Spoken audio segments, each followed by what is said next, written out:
afternoon. I'm Nader Boudazi, Blue Cedar Capital. Today is Tuesday, 25th of January 2022. I wanted to talk to you specifically about a perfect storm that developed in the equity markets over the last 2 days, particularly yesterday. We had a confluence of the confrontation of Russia and Ukraine and the United States involvement, as well as the European NATO countries. And the rising gas prices by about 20% yesterday. In addition, we had overstretched technology stocks.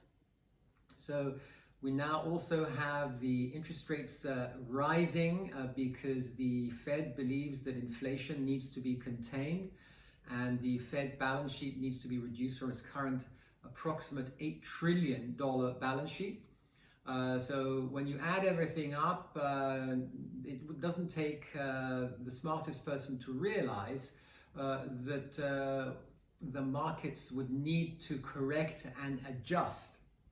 Yesterday we saw an extremely sharp correction in the market at the outset of the market, with the Dow Jones down 1,000 points, the Nasdaq down some 2.5–3%, and the S&P down some 2%.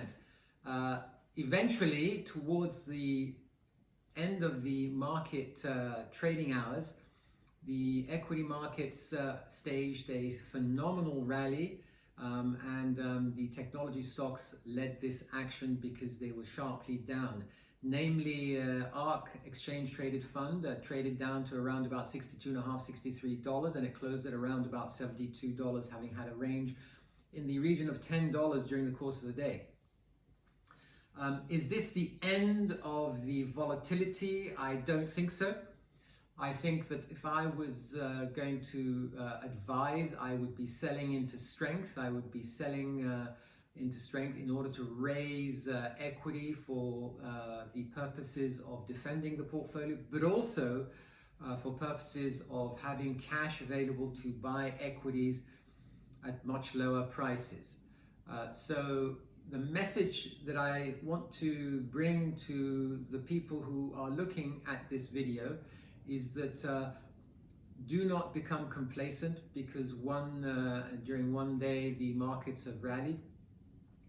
I believe the Fed will continue to tighten, but at the same time, should the equity markets drop sharply, then the Fed may decide to reverse course in the face of the destruction of value in equities, which would then cause a lack of consumer confidence, leading into lower potential expected inflation rates. Thank you for listening, and I will speak to you soon.